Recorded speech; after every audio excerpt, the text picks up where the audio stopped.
This episode is brought to you by Verger CBD and Delta 8 products. Verger offers only the highest quality products for relaxation, rejuvenation, and concentration. Delta 8 is the newest, legal, recreational way to enjoy hemp. Verger has Delta 8 edible and smokable products from gummies to vape pens.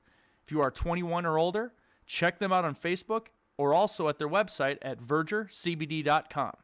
That's VERDURECBD.com. Also, be sure to take advantage of a special 20% off for our listeners with promo code UNKNOWN20 at checkout. I love Verger's Delta 8 CBD products so much it helps me relax at night and enjoy some fun out with my friends because I do not like drinking. Some states and locations are limited. Remember VergerCBD.com and UNKNOWN20 at checkout.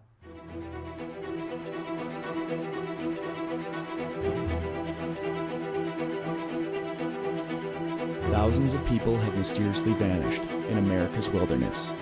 Join us as we dive into the deep end of the unexplainable and try to piece together what happened.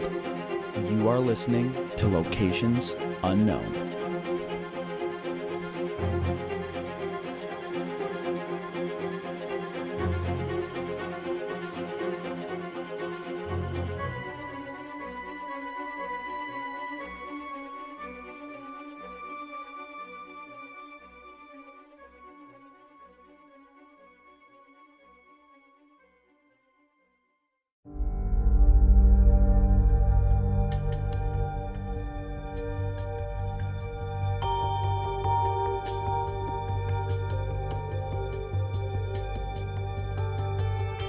What's up, everybody, and welcome back to another episode of Locations Unknown. I'm your co-host, Joe Irado, and with me, as always, is a guy that never says, I don't care when asked where he wants to go to eat, Mike Vandebogart. Thank you, Joe, and thank you to everybody who's tuned in once again to the show. Don't have a lot of updates this week, so we'll get right to it. But before we start, I'd like to give a big shout-out to listener Deborah Wales. She actually recommended this case to us, so thank you, Deborah. Got a couple Patreon shout-outs to get to. We've got Bill Lampert, LaDonna, oh boy, Nino. Does that look right? I think that's right. I think that's right. And Nick Mishko. And I'd like to thank Bill and Nick. I do work with both of them, so I really appreciate the support. I was going to ask you if it was Mishko, because you just, you fired that one off like you seemed like you knew it. So. I may actually have it wrong, so Nick, I'll apologize. It's Misho? Misho? Might be Misho. Yeah, I probably got it wrong. I hope I'm right and you're wrong, because you work with him. All right. And someone commented on our Patreon site that you got their name horribly wrong, but they were laughing really hard apparently when you were trying to get it right. Yeah. Sorry about that. Really disappointed in everybody listening. We only got one voicemail since our last episode. And it was a gentleman who was asking for us to sell signed pictures. So, I mean, what? I guess we can put something up on our store if people pictures of us, or of the logo, or something that we sign. So hold on. We should go to a Kohl's and do glamour shots, like me and you, and then sign them. Maybe someday. Oh, let's go to the thrift store and get old clothes, then go to Kohl's, do some glamour headshots with sparkles and laser beams, and we'll sign those and put them on the store. Yeah. So yeah, stay tuned. We're totally gonna do that. I don't care if you don't want to. We may have something on our website. It would be something just kind of like a joke, but it would help the show out. You could, maybe we'll sell it for $5 or something. Oh no, this is deadly serious. This is gonna be. So yeah, we want to hear some more voicemails. So I'll put a link to our phone number in the show notes. So give us a call. Look at that one voicemail generated something that I think is going to be pure gold. There you go. So Napoleon Dynamite style glamour shots. And whoever left that voicemail, send an email to us, and we'll send you, whenever we do sell whatever we're gonna sell, we'll send you a free one. Oh, absolutely. So yeah, that. One final thing. Last episode, we tried out kind of a different style of episode. We did an actual kind of, true crime that you would see on the A&E TV shows. And for the most part, I think people really liked it. So, down the road, we may mix in every once in a while kind of a true crime episode that's still kind of related to the outdoors, just to kind of shake things up. So, yep, I like doing it, and I agree with you. I saw a lot of people commenting that they really enjoyed it. So yeah, and if you want to help the show out, head over to our Patreon page. For our last episode, I did a solo episode, which was kind of weird, where I went over kind of the last decade of my hiking experience. And this weekend, Joe will be recording the same type of episode. But for I was supposed to do it during this week, and I got sidetracked. But yeah, I think for mine, I'm just going to talk about my entry into hiking and my time in the boundary waters that set me up, and then I'll break it out. Maybe we'll do more episodes later about different trips. So yeah, if you want to hear either of those episodes or our backlog of Patreon-only episodes for as little as $1 a month, you can get access to all of it, plus other cool swag and a lot of other cool stuff. So go check it out. So Joe, that's all I had. All right, everybody, let's gear up and get out to explore locations unknown.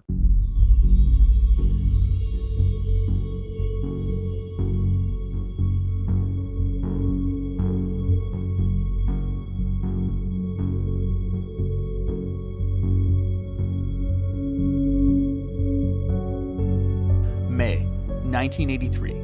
A 54-year-old woman left her home in Texas on a trip east to Maine. She planned to hike a remote section of the Appalachian Trail. When she failed to check in almost 2 months later, a search and rescue team was dispatched to find her. Ultimately, no clues were discovered. Join us this week as we investigate the only open missing persons case on the Appalachian Trail, the disappearance of Jessie Hoover.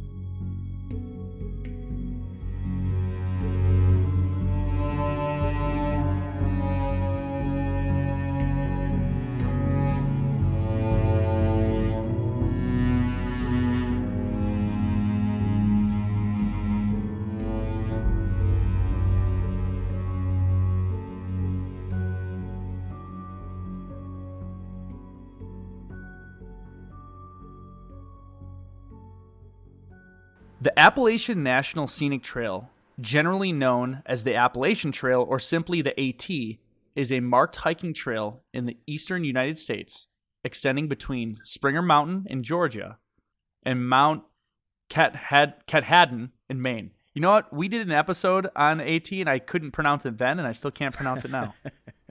Katahdin, I think it is. I don't know. You go. The trail is roughly 2,200 miles long. The Appalachian Trail Conservancy describes the Appalachian Trail as the longest hiking-only trail in the world. Between 2 million and 3 million people hike the AT each year, according to a recent count by the Appalachian Trail Conservancy. Of those, few attempt a through hike, and most that do start in Georgia in the spring. Around 10% of through hikers start in Maine, usually in June when the weather has improved.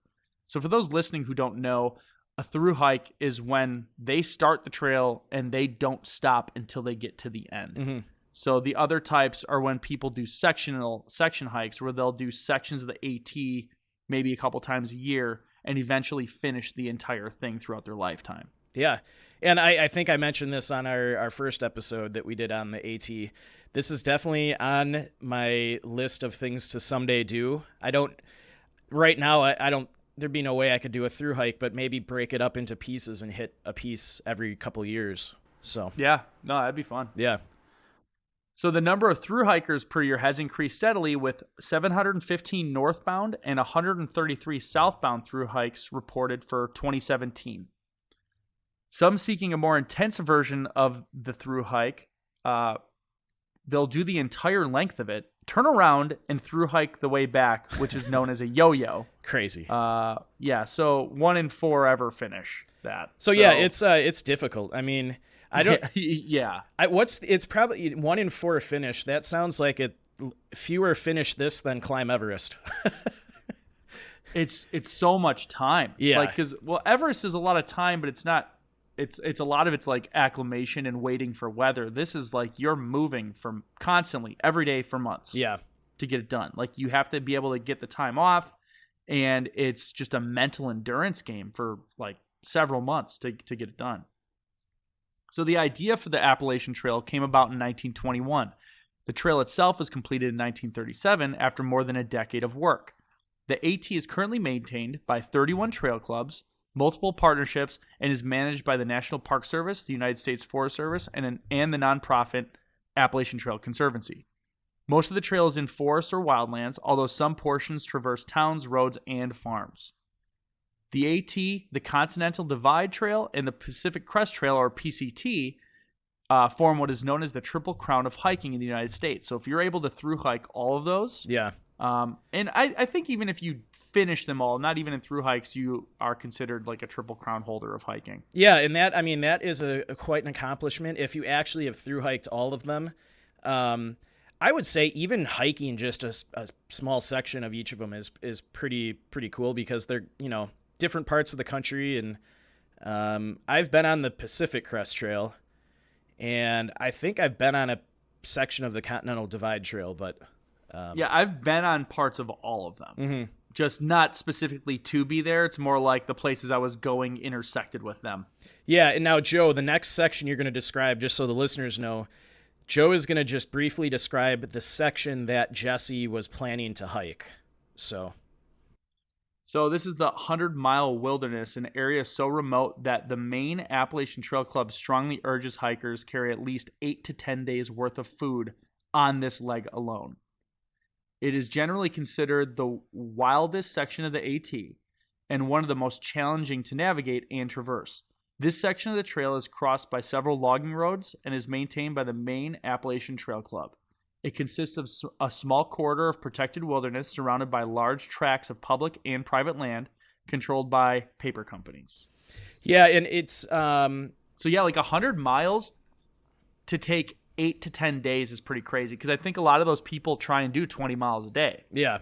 And they do that pretty steadily. Yeah, and the thing I read about this section of the AT is that it's very easy to get lost, partly because of all of those logging roads that, crisscross the trail. And I think it's, like they said, it's more wild, so the trail is not as defined in all the areas, so...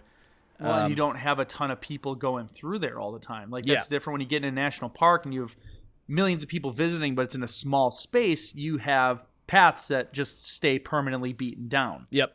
Whereas if you have this area, if you only have a couple people going through, the overgrowth will cover stuff up pretty quick. Yeah. All right, so let's get into the character profile. Mikey, take it away. Yeah, so this is an interesting case for multiple reasons. One of the main reasons is for almost 30 years, there was very little information known about Jessie Hoover and what happened to her. And in our theories section, maybe we can get into maybe why or what happened, but there wasn't a lot of information. Even now, after an investigative reporter had done a lot of research on this case, there's still not as much information that we see typically in a case, and especially for a case she's the only missing persons case right now, unless something happened recently on the AT, which is a pretty big deal. And also going into the character profile, she definitely had issues, and so I'll get right into them. So her name was Jessie Albertine Hoover, and she went missing on May 20th, 1983. She's a female, age 54. She was about 5'8" to 5'10", 250 pounds. So not to be insensitive, but I would say, probably, that would be considered overweight. So, I only mention that because she's hiking one of the more difficult sections of the AT, and, not being conditioned could definitely be one of the reasons why she went missing. So her hair color type, she had grain brown hair, blue eyes. She was missing her bottom 2 teeth. The clothing she was last seen in was a blue windbreaker, blue jeans, blue shirt, carrying a blue knapsack. And right away, I've mentioned this in other episodes, never go hiking in blue jeans. If you're going to be overnight, actually, just never hike in blue jeans. Yeah, completely unnecessary and is not going to help you in any way. No, they don't breathe. If they get wet, it's going to be very hard for those jeans to dry out on their own. Well, they get heavy. They get rub against your skin. Yeah. Like it's terrible. Yeah. So just a good piece of advice: just never go hiking in blue jeans. So we don't know a lot about her personality. For medical issues, we do know that she had epilepsy and required constant medication. So this probably is a huge factor in her disappearance. If she was out there, got lost, and ran out of her medication, it could be deadly. So we'll go into more of that in the theories. Her experience in the wilderness, based on family members who talked to this reporter a few years ago, she had no experience hiking and no specific hiking gear with her. So incredible red flags to me. She also had no experience in this area. Like we said, she traveled from Texas to Maine to hike the trails. So no experience hiking, no hiking gear, and no experience in the area. So those are... So she just decided to pick up one day and I'm going to go hike the AT. Yeah. And proceeded to hike the hardest part of it. Yeah, and I'll go into why she did that. So that's essentially what we know about her character profile. And like I said, a lot of red flags. So jumping into the timeline. So we are going to start on November 5th, 1982. So Jessie's husband, Eugene Hoover, died suddenly when he was struck by a car while collecting returnable cans and bottles. So Jessie was out of town at the time visiting her mother in Louisiana. Once she received word of her husband's death, she cut her trip short and returned to Texas.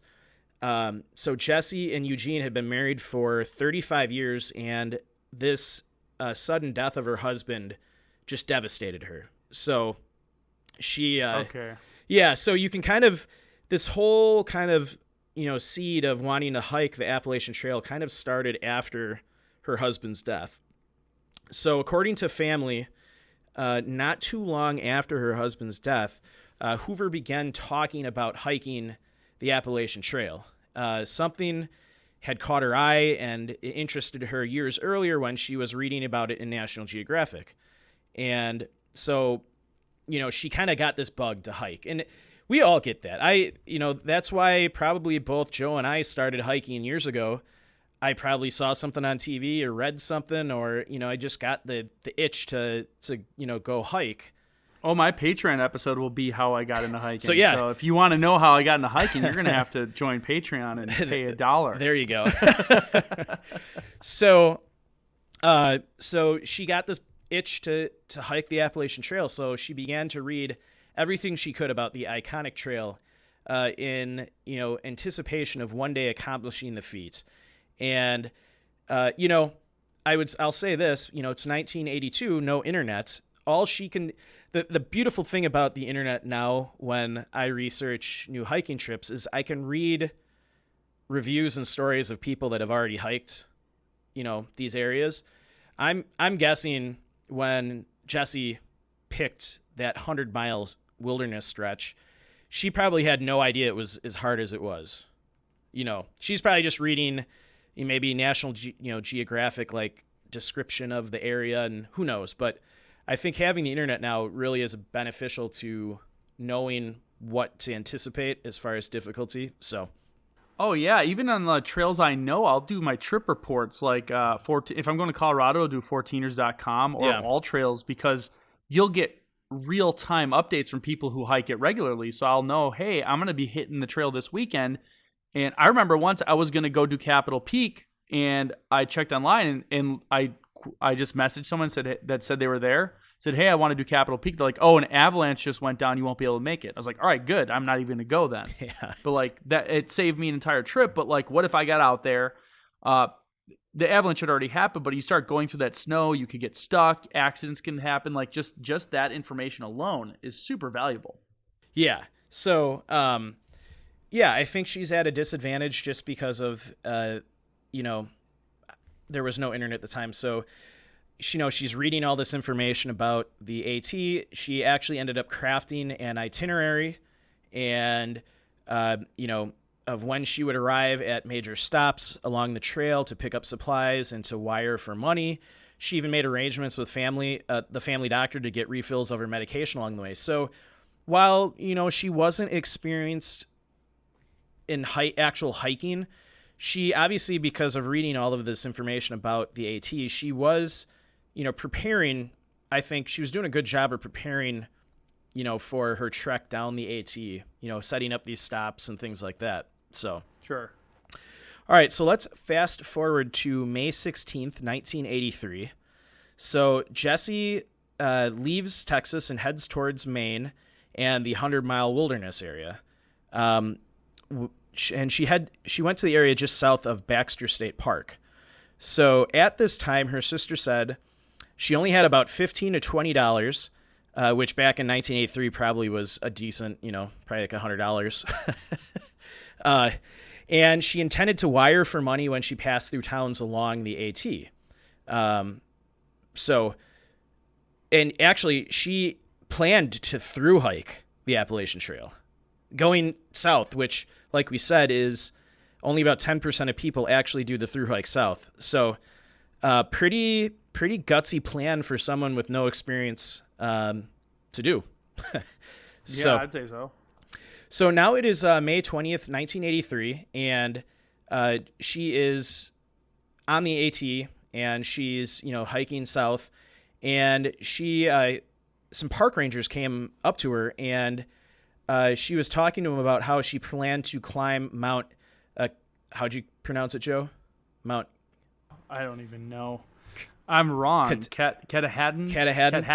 Katahdin. So she was planning to climb Mount Katahdin in Baxter State Park, but she was urged to turn back by park rangers due to her lack of supplies and equipment. So, like we said, she had no hiking gear with her. I don't know what she must have had. She must have had some kind of backpack with food, hopefully.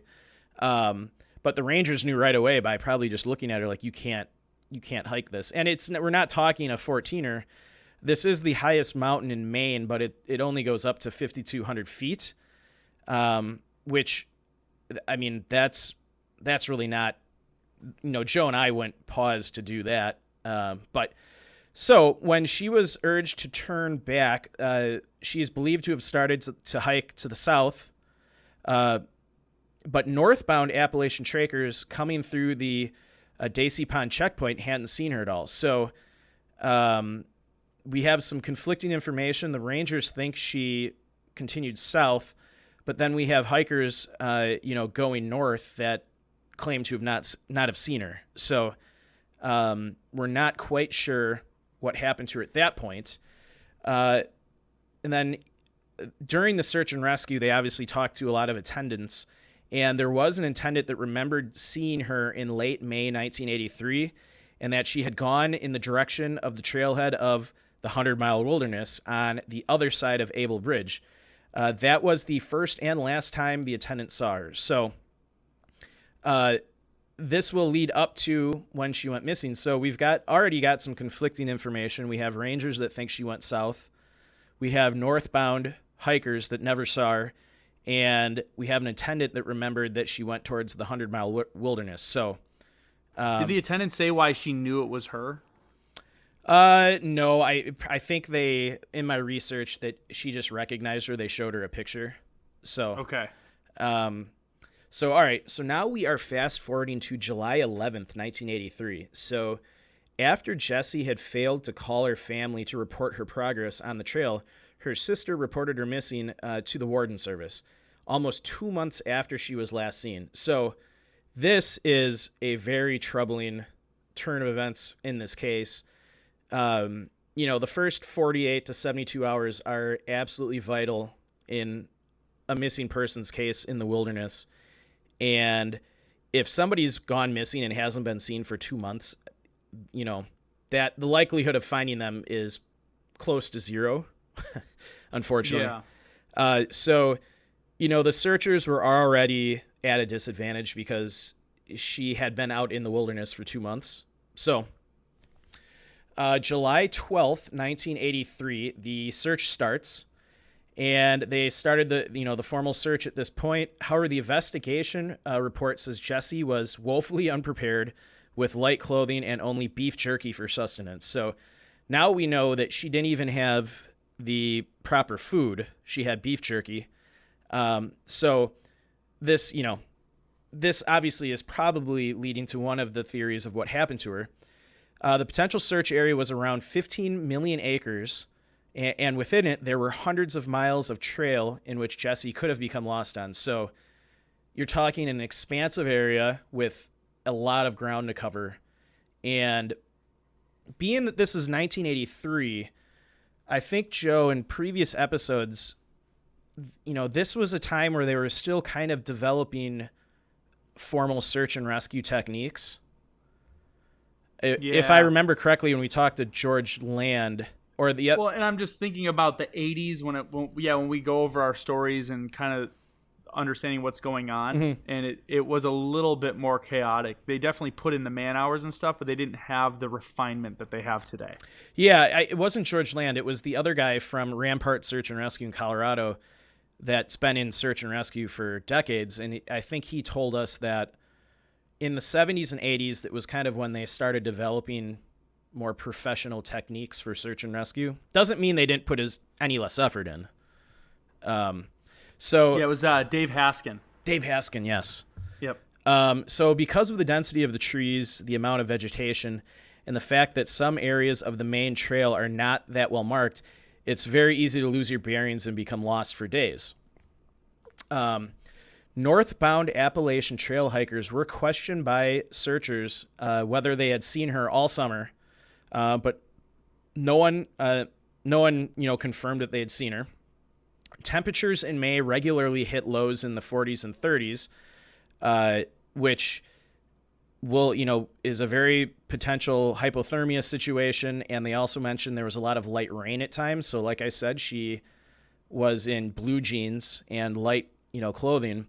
If she got rained on and it went down into the 30s, that she's at a serious risk of hypothermia at that point. Well, yeah, and just like you said, jeans don't dry out very quickly. No. Especially out in the wild, unless you can hang it up in the sun, in the wind, yeah. And even then it'll take all day. Yeah. But if you need to wear it, it's going to be several days of damp wetness and uncomfortableness. Yeah.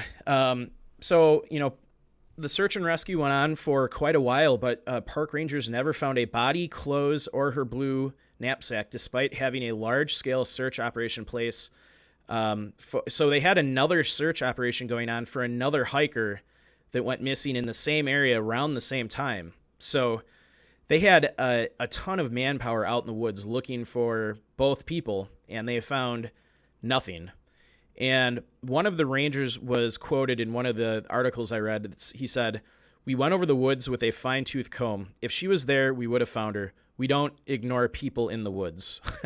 So he was very blunt about the fact that they looked everywhere. So, like I said, this is the initial information about the timeline. I've got some other information about, what has happened since.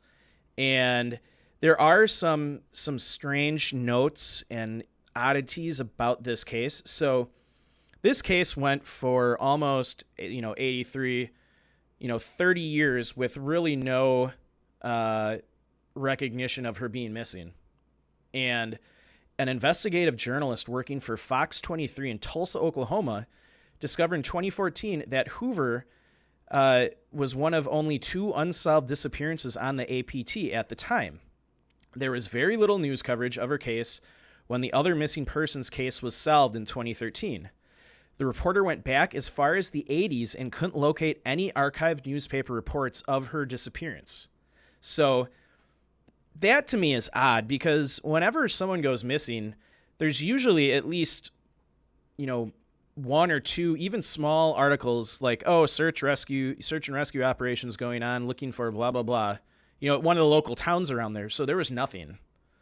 And this case has been listed as the oldest cold case in Maine's history. So in the whole state of Maine, this is, the oldest unsolved disappearance. Wow. Still to this day, because as far as I know, they haven't found they haven't found anything. So, Yeah. so November 20. So this investigative reporter now is actually, filing Freedom of Information Acts and really digging into the case. And in November of 2014, the case file related to Jessie Hoover was released. State police had, so this is kind of from a summary from the case file, and I was not able to actually locate it. I bet if we filed another request with the Maine State Police, we could probably get that report. But this investigative journalist kind of summarized the findings from it. So she found that state police at the time handed the investigation off to the Maine Warden Service, which at the time led searches for missing persons in the Maine woods. However, the Maine Warden Service had no record of a search for anyone from 1983. So the state police, have verified report that they handed this over to the Maine Warden Service, and the Maine Warden Service does not have any records of a search happening. So the state police report indicated that now retired Warden Sergeant Dave Sewall had been informed of Hoover's disappearance. And for 3 decades, he kept her file for the off chance that someday it could be helpful in solving her case. And sure enough, this investigative reporter reached out to him, and the new case file from Dave Sewall mentioned that she was from White Settlement, Texas, which is a suburb of Fort Worth, and the information eventually led to the reporter making contact with the family and bringing new details to life about Hoover, which I detailed earlier in the episode. So all that stuff about her husband and planning this trip to the AT and kind of what she wanted to do was not known before 2014. So Okay. I don't believe we even knew what part of the AT she was planning to hike before this investigative reporter. So all we know is that she went missing on the Appalachian Trail before that report came out, which is shocking to me. That's just crazy. It just took some random person to take an interest in it and dig a little bit and then find out tons more information that may have been helpful way back then. Yeah. And and this investigative reporter eventually reached out to the family and interviewed them several times. And to kind of conclude the timeline of this case, with help from the reporter, the family was finally able to submit DNA samples to the National Missing and Unidentified Persons Network, which will now allow law enforcement across the country to test potential remains in the future. So that hadn't even been done up until a couple years ago. So like I said, this case is a little shorter because of the lack of information, but I don't think it's any less mysterious in my eyes because of the fact that her case basically went unnoticed for 30 years. The Maine state organization, responsible for her search and rescue has no record of searching for her. And that the fact that, while not a lot of people hike that 100-mile wilderness area, it's been over 30 years. And no body, bones, clothing, nothing has ever been found, which, who knows what happened to her.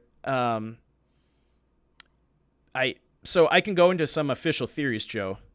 Yeah, go to the official theories, and then I want to hear what the official ones are, and then I'll kind of talk about what I think. Yeah, so some of the official theories, the main one that everyone kind of came back to was she died due to lack of experience and gear to hike in those conditions, which I think is a strong possibility. They mentioned that all of the following could have been possible: hypothermia, disorientation, running out of food, accident, seizure caused by epilepsy, and potentially foul play. Sewell, the retired sergeant, believes Hoover succumbed to the elements. He goes on to say hypothermia is a significant hazard to hikers that can strike even in the summer. New England in spring, which is when Hoover started her hike, can get chilly. Hoover is wearing jeans, a shirt, and a windbreaker at the time. And the report actually had some National Weather Service data from that time. it said, according to the National Weather Service, between May 16th and May 21st, 1983, temperatures in the area routinely dipped down into the 30s. When Hoover started her hike on the morning of May 20th, it reached a high of 72 degrees. So, warm enough, they say, for an unseasoned hiker to break a sweat. The Weather Service report also goes on to say that a light rain had set in midday, and by nightfall, temperatures had descended nearly 30 degrees. And the rain continued into the next day, and the temperatures on May 21st peaked at 59 degrees. But so while Sewell said he thinks it's likely Hoover died in those remote woods, he still has no idea where. He said he believes that had there been any trace of her to be found, it would have been uncovered when the wardens conducted the other search. So, they're going for the low-hanging fruit on this one of, lack of preparedness and sure inexperience, which the odds are with them in that assessment. Yeah, I think that's a high likelihood, especially with those weather conditions. The fact that it was, got down into the 30s and it was, raining, and the kind of clothing she was wearing, because there's not a lot of, I think there's black bears there, but, it's not like hiking out west where you'd have to contend with grizzlies or something. Yeah. Mountain lions or things like that. Potentially could be foul play. The only thing that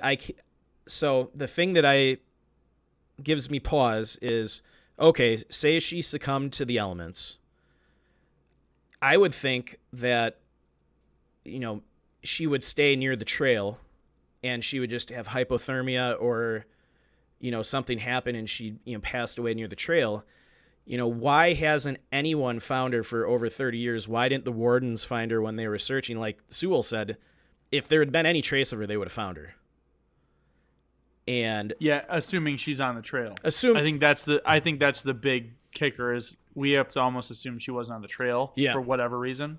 Her lack of experience, she may have thought she could just, hook. There's a lot of factors though. So like with all of her personal, like the reason she went to go out there is because she had a lot of, trial and tribulation at home in Texas, and she was looking for some type of change. And she made a rapid change. This reminds me a lot about that recent one of that young woman out of California. Oh yeah, that went on the COVID trip. Like just kind of, the stress of life got to her, and she wanted to go on a trip. Like this almost feels a lot like that with her husband, with her stuff. Now throw in that she's not prepared. She doesn't have the right stuff. She has a medical condition that would render her completely useless if triggered. And I was just on epilepsy.com looking up commonly reported triggers. Yeah. You have sleep deprivation, overtiredness, obviously bright lights and flashing, stress, not eating well, low blood sugar, specific foods, excessive caffeine. So she was doing a lot of stuff that she wasn't physically prepared for. Yep. So she wasn't physically prepared, mentally prepared, or prepared with supplies. Yeah. She had a ton of stress. That's the reason she was going to do this. And now you throw in this medical condition where quite literally all of those factors could trigger an epileptic episode, which if she's lost and gets even more stressed out, and this is like the perfect storm, but like imagine she gets lost, not on the trail, no food, terrible weather, goes into an epileptic seizure. Like that's it. Like you're done. Like when you go into a seizure, it's like running a marathon. Yeah. And you need to replenish those nutrients and have someone there to help you. So my whole thing was going towards initially maybe she wanted to disappear. I wouldn't think it was like a suicide trip. Yeah. But more like a disregard for the risk. Mm-hmm. Type of thing. Like she didn't go out there to die, but like screw it, I'm just going to do this thing and see what happens. Yeah. To take a risk, and just ended up being in the worst possible case possible because she didn't do her research, she didn't know what she was doing, she had a medical condition. That's kind of my vote. I think it's like the perfect storm of things that could have gone wrong. Yeah. That's where my gut's telling me. Yeah, I think obviously, unlike a lot of the cases we cover, I think this one clearly the facts point towards, that.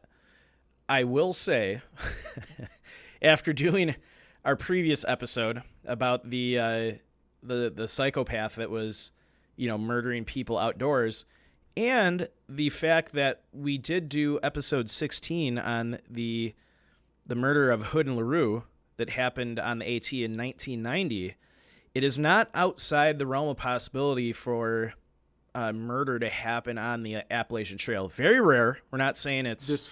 Just so you think like the possibility of foul plays. I would agree with you. And I think based off of that last episode, and I think we've been discounting how credible that could be, I think. Yeah, I only say that because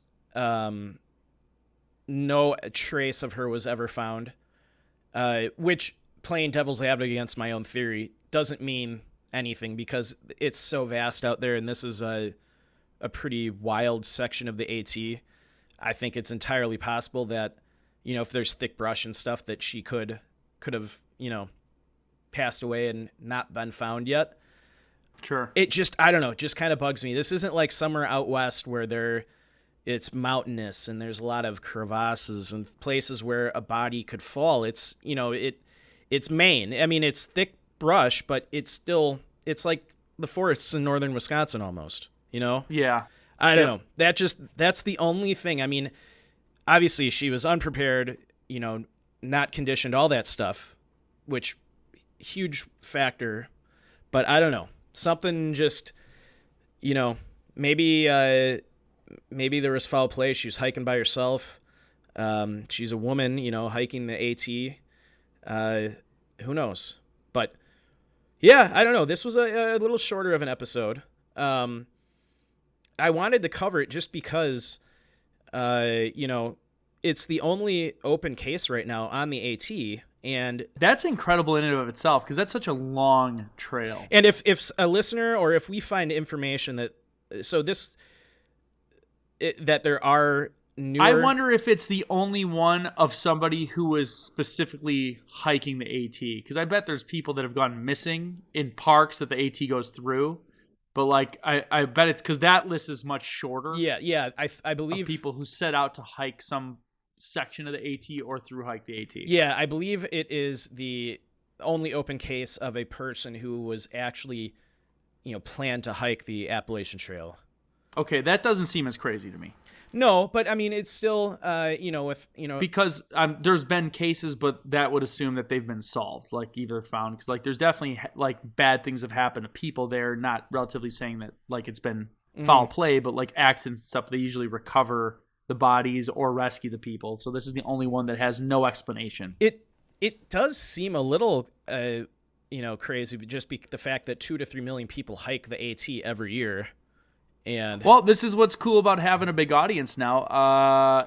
People love to let you know when you're wrong. So We'll find out real quick if we're off on this one. I just thought it was, usually we like to do an episode with a little more meat on the bone. But I think it's important to do some of these episodes where like this lady has not gotten the exposure she should have for, going missing. And it's pushing almost 40 years and there's been no breaks in the case. Thankfully, this investigative reporter, dug into it a few years ago, or we'd know even less. So, I think it was an interesting story. Anybody listening ever get hiking in that area of the AT, look a little closer. Just that's how a lot of these cases get solved. Is a hiker will just stumble across something one day. Yeah, which stinks, but it's also like good that we get some closure every now and then because of it. Yeah. So let us know what you all think. I don't think we've asked the audience to like weigh in recently, but yeah, we want to know your opinions. You just listen to the show. Let us know what you think. And, thanks again for tuning in. We appreciate all of you for listening and sharing locations unknown with your friends and family. Be sure to like and follow us on Facebook, Instagram, and Twitter. We also have a YouTube channel, so you can subscribe there. It's free and it helps build the show. We're over 800 get monetized subscribers. Oh, yeah, we need to get to 1,000 so we can start monetizing. All right. 200 more of you need to just go subscribe on YouTube. Yes. And if you would like to support the show, you can always buy some sweet swag on our Facebook store. You can also go on Patreon, where you will get access to a bunch of additional shows. How many do we have on there? Probably 10 or 11 now. Yeah, so there's like if you're not a Patreon subscriber, there's 11 more episodes of us and our banter that you could be enjoying right now For $1. for as little as $1 a month. Yeah. That's incredible. Yeah, so I don't know, Mike, anything else? no. I don't know. I'm at a loss for words. So I'd say give us your theories, and just remember, when enjoying the beauty of nature, whether backpacking, camping, or just taking a walk, always remember to leave no trace. Thanks, and we will see you all next time.